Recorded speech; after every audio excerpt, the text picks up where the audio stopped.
Thanks for joining us. We begin Spotlight Africa from COP28 summit in Dubai, where several African governments are defending their decision to send large delegations to the COP28 climate conference in Dubai amid widespread criticism of financial extravagance. The United Nations attendance list revealed that Nigeria, Morocco, Kenya, Tanzania, Ghana, and Uganda were among the countries that sent the biggest teams. Nigeria sent 1,411 people, followed by Morocco with 823, Kenya with 765. Many people accused the government of being insensitive of their plight by spending huge sums of money on the delegations when they are battling to come out every month because of the rising cost of food and other basic commodities.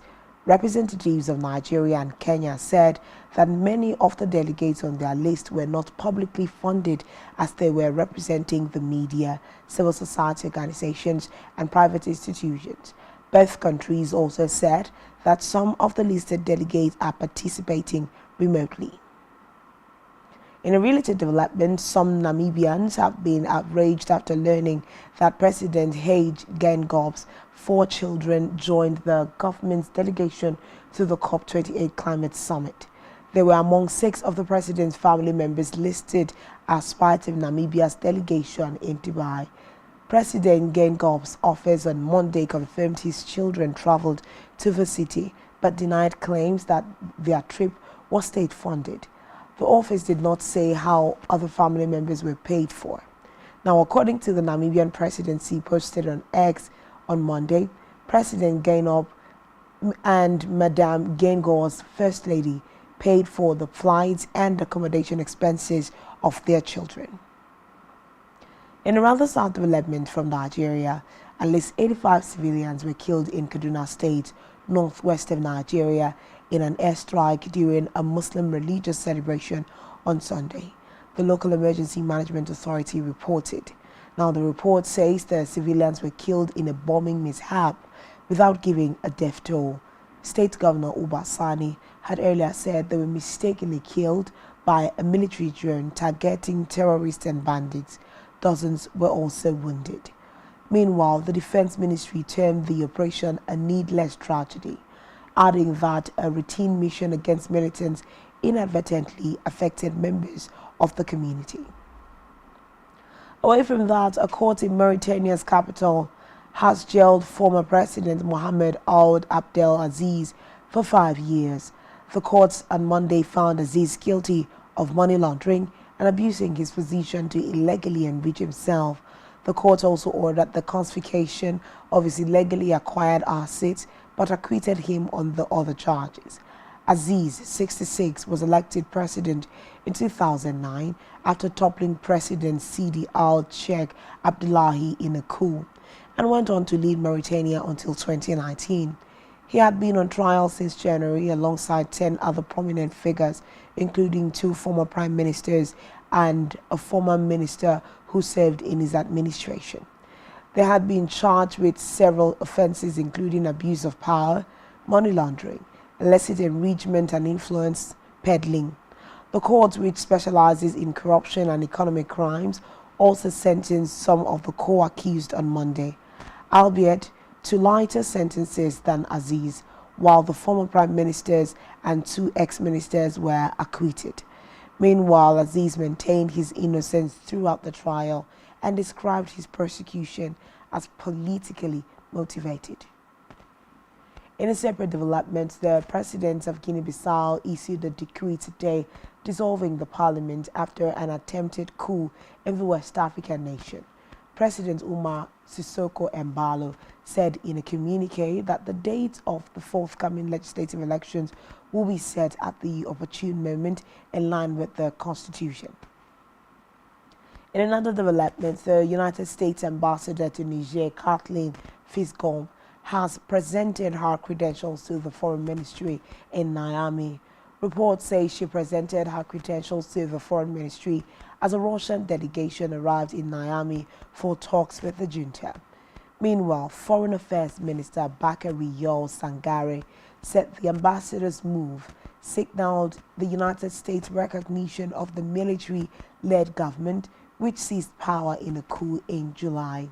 The U.S. Embassy in Niger has not yet commented. Meanwhile, Niger's military leader have said that they were ending 2 European Union security and defense missions in the country after agreeing to strengthen military cooperation with Russia. The Nigerian Foreign Ministry said it was ending the agreement between Niger and the EU regarding the Niamey-based civilian capacity building mission called EU CAB Sahel Niger. The mission, launched in 2012, supports Niger's internal security forces, authorities and non-governmental actors. Niger's foreign ministry also announced in a press statement the withdrawal by the state of Niger of consent for the deployment of an EU military partnership mission known as EUM-PM in Niger. Elsewhere, death toll from flooding and landslides in northern Tanzania has reportedly risen to 63. Reports say home, infrastructure and farmland have also been damaged. Tanzania's government said 400 rescue workers have been sent to the northern Hanang district. It, however, noted that rescuers are operating under challenging conditions such as defective telecommunications and blocked or damaged roads. Moving away from that, Kenyan police have arrested a woman accused of throwing her 8-month-old baby into the Indian Ocean on Sunday. Witnesses told local media that the woman allegedly tossed the baby into the ocean from a ferry as it was docking in the coastal town of Mombasa.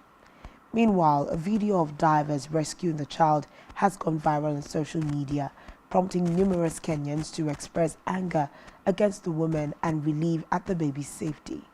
The Kenyan Red Cross earlier said that the baby was safe at its rescue center. It is not yet clear what charges, if any, will be brought against the woman. In a separate development, Home Secretary James Cleverly is signing a new migration treaty with Rwanda to try and address concerns about the government's plan to send asylum seekers there. Recall that in November, the United Kingdom's Supreme Court ruled that the scheme was unlawful because of the risk asylum seekers sent to Rwanda could be returned to their home countries where they could face harm. South Africa rescues children in major anti-trafficking operation. Stay tuned for details of this and more after this time out.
hereby grossly abused. Our governors have to share police powers with the president as stipulated by the Constitution. We do not have a federal government police force. We have the Nigerian Police Force, which shall be administered, organized, and supervised by the Nigerian Police Force. No, my Lord, I want to say something. I want to say something here. Perhaps it might also enlarge the scope of people who should be invited here for examination. My Lord, if we cannot find those who literally murdered Abiola, who are those people who could be said to be the beneficiaries of the death of Abiola? Rogers has linked you with some of the killings he did. He never did. He linked you with the attempted murder of Hebrew. He did not. My Lord, the Matters Council is leading the evidence in our matters. Is this an adversary proceeding? It's not, my Lord, but we can't be talking about cases which are in court, my Lord. Is this an adversary proceeding? It's not, my Lord. These cases are in court, my Lord. I'm just reminding your Lordship. My Lord, sorry, my Lord, I think I'll be in cross-examination. Legally Speaking, a program that deals with legal issues and questions we face as citizens of this amazing country, Nigeria. Legally Speaking. Join us every Friday from 5 p.m. to 6 p.m. for Legally Speaking.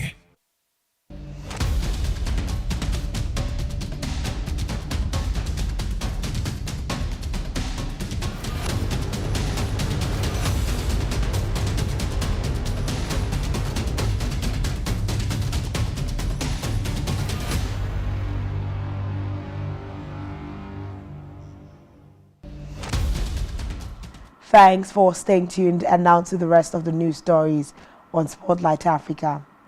The United Nations Humanitarian Agency, UNOCHA, has said that death toll from Somalia's ongoing floods has risen to 110. The agency said more than 1 million people have been displaced and 2.4 million people impacted across 36 districts. UNOCHA also warned of a high risk of disease spread following reports of suspected cases of cholera and acute watery diarrhea in the states of Hashbel and Gamdong. The agency added that only 30% of those impacted have received help, but at least 37 boats have been deployed to deliver supplies or evacuate those trapped by the flood water. In the meantime, South Africa's highest court has dismissed a challenge brought by independent political candidates to the way parliamentary seats will be allocated in next year's general election. The Independent Candidates Association had argued that reserving half of the 400 seats for political parties violated the rights of independents to equality and political participation.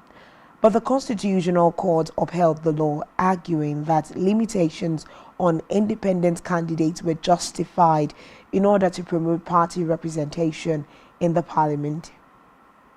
Still in South Africa, where authorities have intercepted dozens of buses transporting 443 children, all under the age of 8, into the country from neighboring Zimbabwe. This follows a sting operation conducted by the South African Border Management Authority, BMA, and the police at the Beitbridge border post. BMA Commissioner Michael Miaspato said over 40 buses conveying the children were stopped at the north gate of the busy border post with Zimbabwe before they entered South Africa. He said although the children had passports, they were traveling without parents, guardians and permission letters as regulations require. Meanwhile, the bus drivers claimed the children were going to play sport, but reports said they were sent by their Zimbabwean grandparents to their parents in South Africa. Away from that, a fourth candidate of the presidential election, Deli Sisanga, has dropped out of the presidential campaign in the Democratic Republic of Congo to support former governor and opposition candidate Moise Katumbi. Reports say Sisanga's withdrawal is seen as boosting opposition unity after former Prime Minister Matata Ponyo and two other candidates, Seth Kikuni and Frank Diongo, earlier endorsed Katumbi. They will be competing against the incumbent President Felix Tshisekedi, who is vying for a second term in office. Now, according to reports, campaigns for the election started 2 weeks ago and will end on December the 18th, 2 days before the December 20th elections. Meanwhile, M23 rebels say they will reoccupy areas that are being vacated by a regional force in the troubled Eastern Democratic Republic of Congo. Reports say a Kenyan contingent of about 300 soldiers was the first to leave their positions in Goma, the capital of North Kivu province.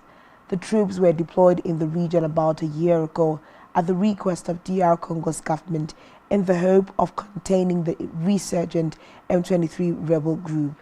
But the government has since criticized the East African force as ineffective and has refused to renew its mandate. Kenyan troops occupied Kimbuba and Kibati and other positions north of Goma. In a statement, the M23 said it will recover and occupy all areas that it handed over to the regional forces at the beginning of the peace process. Meanwhile, a ceasefire agreed to last month has been ignored, leading to fresh fighting. Lastly, today on Spotlight Africa, 4 women living with HIV in Kenya have each been awarded $20,000 in damages for being sterilized without their informed consent. They have spoken to newsmen about their experiences. The women fought a 9-year legal battle and their names have been changed to protect their identities, which were not revealed during the case at the High Court. Penda told newsmen about the surgery she underwent shortly after having twins at the state-owned Pwani maternity in the capital, Nairobi, which has ruined her life. The procedure is called a bilateral tubal ligation (BTL), when a woman's fallopian tubes are cut, tied, burned, clipped or partially removed, closing them and preventing future pregnancies. Reports say the father of her twins left before they were born, adding that her husband had died a few years earlier of HIV-related complications.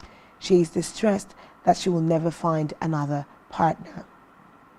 And that's all we have for you today on Spotlight Africa, brought to you by Spectrum Television and Planet Radio, bringing you news from all around the continent.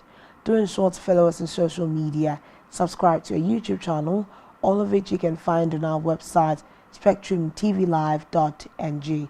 You can also do well to follow us on Planet Radio 101.1 NG. I am Uyai Anyeka, and thanks for being a part of this, and do enjoy the rest of your evening.